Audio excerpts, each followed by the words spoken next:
महाराज जी ने हमें बोला कि इस भागवत से तुम लोग जो सीख रहे हो और हम लोग उनसे कैसे प्रेरित हैं और उनके बारे में हम क्या सोच रहे हैं और इस भागवत से हमको क्या सीखने को मिला है, उसको कुछ शब्दों में अपने उसके लिए लिख के प्रस्तुत करिए।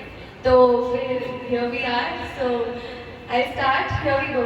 For the soul, there is neither birth nor death at any time. He has not come into being, does not come into being, and will not come into being. He is unborn, eternal, ever existent, and evil. He is not slain when the body is slain.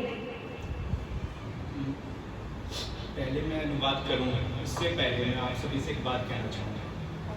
एक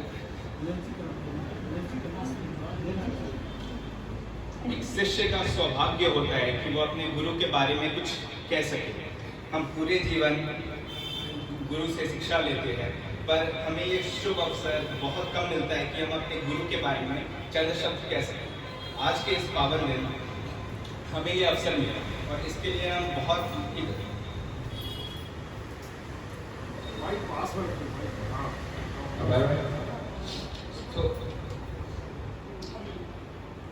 तो हम चाहेंगे कि आप सभी भी जो हम बोलने जा रहे हैं उसे ध्यान से सुने और प्रभु को धन्यवाद करें कि हमें आज ये शुभ अवसर मिला। So what we are going to say, the present thing is an attempt to delve deeper to understand the true essence and the beauty of the philosophy of life given by Maharaj. There is no doubt that everyone will agree about the fact that karma and dharma go hand in hand. ये जो लेख आज हमने सुबह लिखा, ये हमारा एक प्रयास है कि हम गुरु जी के बारे में कुछ और अपनी भावनाओं को समझें और उनके बारे में जानने का प्रयास करें। लेकिन हम समय के साथ ये देख रहे हैं कि that this statement has started losing its meaning. Now in today's capitalistic society, this statement is nothing more than cliche. But after listening to Sridhar Ji Maharaj, this fading idea got a breeze to its meaning. हम जानते हैं कि आज के दिन ये जो coat परी ने बोला और जो सच भी है, ये अपना महत्व खोता जा रहा है। इसके रीजन तो कई हैं, पर सबसे प्रमुख रीजन है कि आज की दुनिया माया के पीछे भाग रही है और महाराज जी जैसा कोई संत ही हमें ये रियलाइज करा सकता है कि माया से ऊपर परमात्मा है और परमात्मा ही सत्य है। Sridhar Ji is a rare human being who is a divine combination of simplicity and intellect. Maharaj Ji is a spiritual preacher who is on a mission to spread the life lessons and teaching of Hinduism for the betterment of today's chaotic society. It is very hard to find a man like him who is so humble and down to earth even after reaching the pinnacle of spiritual intellect. आज के इस समय हमें अगर आप देखें तो बहुत से गुरु आप पाएंगे, पर उन सभी ने कामयाबी हासिल करने के बाद उनमें घमंड आ जाता है। वो सामान्य जनता से प्यार से सम्मान से बात नहीं करते, पर गुरु जी आज के समय, आज की इस 21वीं सदी में जो माया का प्रतीक है, वहाँ पे आज के दिन कामयाबी की बुलंदियों को छूने के बाद भी सामान्य इंसान से प्रेम भाव से मिलते हैं और मिलते ही नहीं, उनका उद्धार करने की चेष्टा भी करते हैं, जो अपने आप में एक बहुत बड़ी बात है। In our view, this particular quality of Sridhar Ji Maharaj makes him unique and utterly attractive in his own divine way. Trying to define the magnificence of Maharaj Ji is like trying to calculate the depth of an ocean. महाराज जी की तारीफ में क्या मैं चंद शब्द कहूँ, इतना ही कह सकता हूँ कि इनको हम डिस्क्राइब नहीं कर सकते। इनके बारे में कहना वैसा ही है जैसा सागर से मोती और सागर की गहराई को नापना। Getting to know about the journey of Maharaj Ji's life is an inspiring lesson in itself. महाराज जी हमको भागवत तो सुनाते ही हैं, लेकिन अगर हम महाराज जी के जीवन के बारे में भी जानना चाहें तो वो भी काफी इंस्पायरिंग है। कुछ दिनों पहले, कुछ दिनों भी नहीं, कल रात की बात है, मैं और परी महाराज जी के साथ बैठे हुए और मुझे ये चेष्टा हुई, मुझे ये क्यूरियोसिटी हुई कि मैं जानूं कि महाराज जी का बचपन कैसा था। बचपन से ही मेरा स्वभाव है, मैं लोगों के जीवन के बारे में जानना चाहता हूँ। तो मैंने महाराज जी से पूछा कि आपका जीवन कैसे बीता। महाराज जी ने हमें बताया कि बचपन में वो एक गरीब परिवार से आते थे, पर अपने कर्मों से, अपने कर्म के शक्ति से, अपने कर्म की चेष्टा से उन्होंने अपना जीवन बदला ही नहीं, आज वो संसार को भी बदल रहे हैं। एग्जैक्टली जैसे कि हम ये भी बोलते हैं कि हम लोग जब भी वो सुनते हैं, one can get easily mesmerized by just hearing how he overcame the hardships of his life and achieved all his dreams and even making people achieve their own dreams. उनका जीवन हमारे लिए प्रेरणा से कम नहीं, उनका जीवन किसी जीवनी से कम नहीं। हम किताबों में तो बहुत पढ़ते हैं, और मैं ये भी कहना चाहूँगा कि अगर कोई मनुष्य बस उनके बारे में चंद शब्द सुन ले कि उन्होंने कैसे अपने जीवन की कठिनाइयों से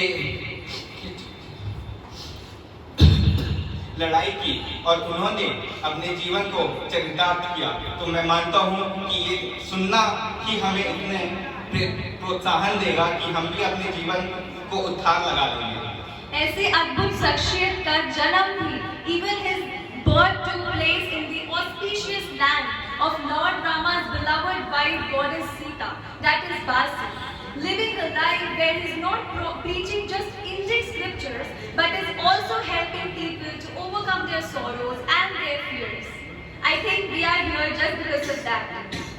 There is an old saying about India that Indian mystical teachers and gurus are not just a sign of knowledge and intellect, but also they are sign of simplicity and humbleness.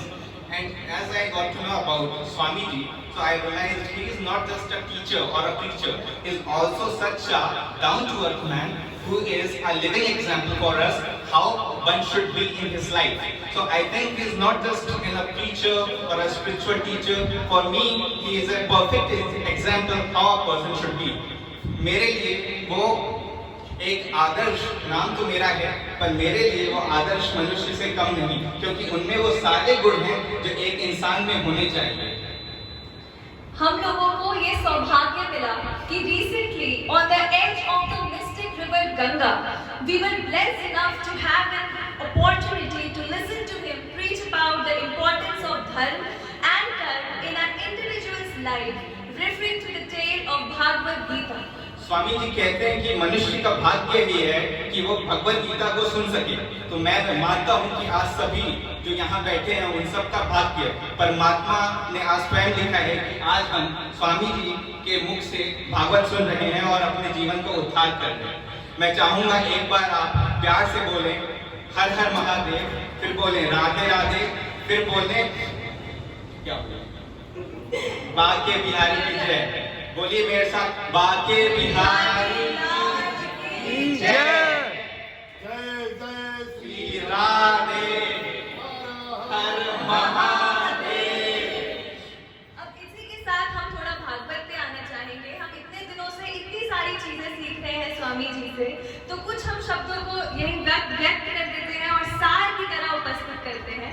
In the words of Swami Ji, to have a fulfilled and meaningful life, one needs to have a proper balance between the materialistic and spiritual obligations of life.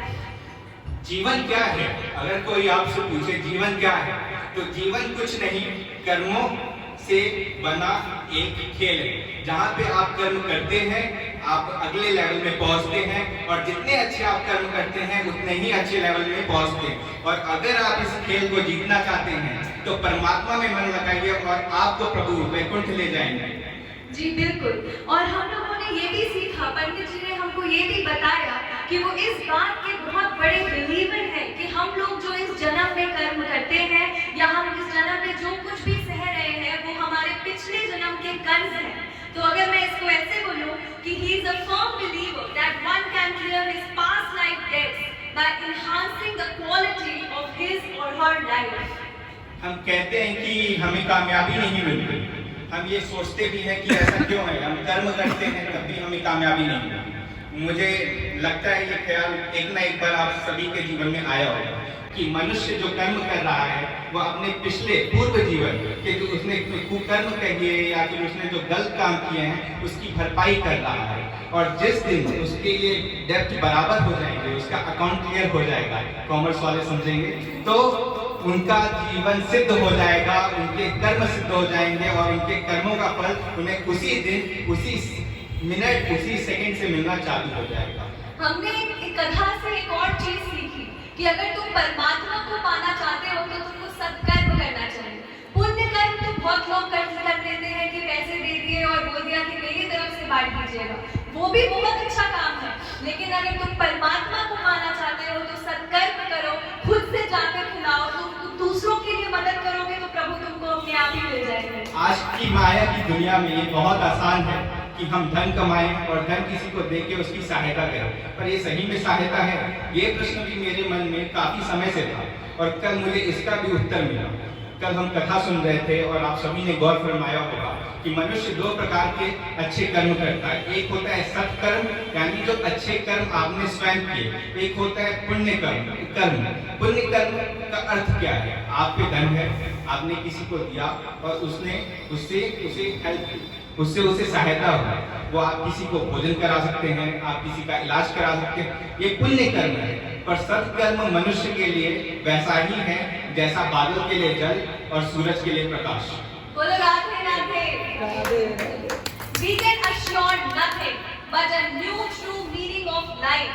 हम सच्ची में ये देख कर भी महसूस कर सकते हैं कि 7वें दिन के बाद जब हम यहाँ से निकलेंगे तो हमारा प्रभु में जो आस्था है वो भी बढ़ जाएगी और शायद जीवन के बारे में भी एक नया मतलब हमको मिल जाएगा बस उनकी कथाएं सुनने से। He is so in love with the abstract idea of Lord Krishna that one can sense him going into another dimension while preaching Bhagavata। परी ने कहा, अनुभूति ने कहा कि हम 7 दिन बाद से बदलेंगे। मेरा ये मानना है कि अभी ये सुनते सुनते ही हम बदल रहे हैं और ये बदलाव अच्छा है और ये मनुष्य के लिए बहुत आवश्यक है। आप कभी अगर गौर फरमाएं, जब प्रभु जी, स्वामी जी भजन कीर्तन करते हैं तो वो दूसरी दुनिया, दूसरे आयाम में पहुंच जाते हैं जहां वो प्रभु के साथ हैं। आप उनकी आंखों में देखेंगे अलग सी चमक जो मिलना आसान नहीं है आज की दुनिया में।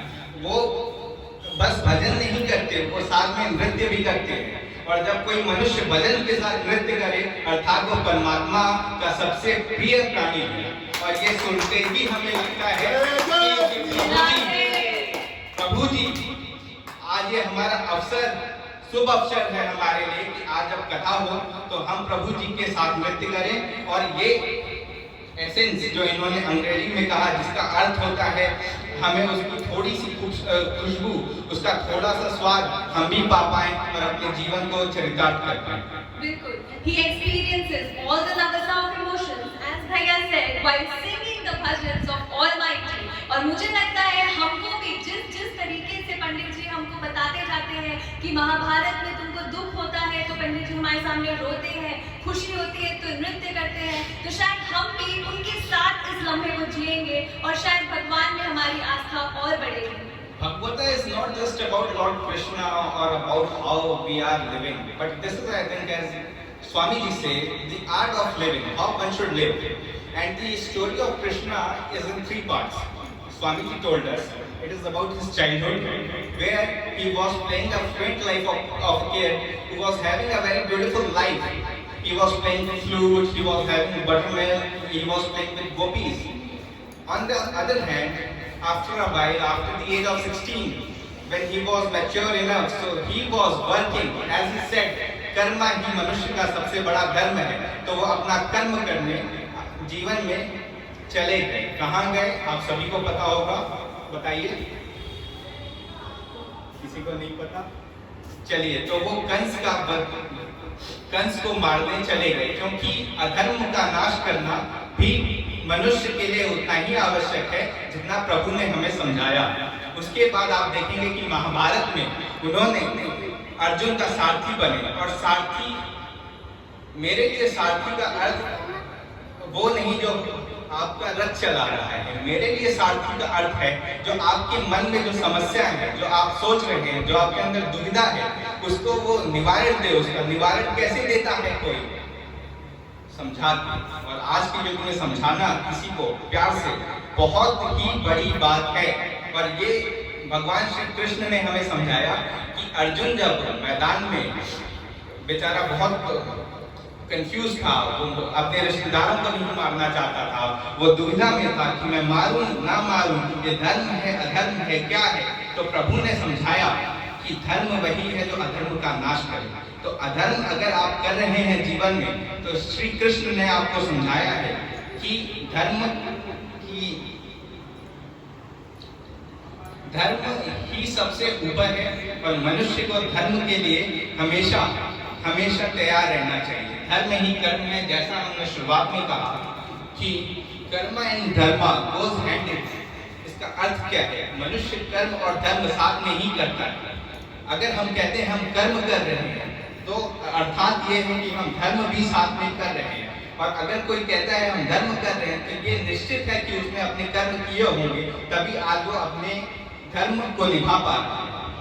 तो जिस तरीके से मेरा तो ये भी मानना है, जिस तरीके से कृष्ण जी हमारे साथी थे, अर्जुन के साथी थे, उसी तरीके शायद आज हमारे श्रीदास जी महाराज जी हमारे साथी हैं और हम यहाँ लाइव गाइड करवा रहे हैं। तो बोलो हरि ओम। हरि ओम।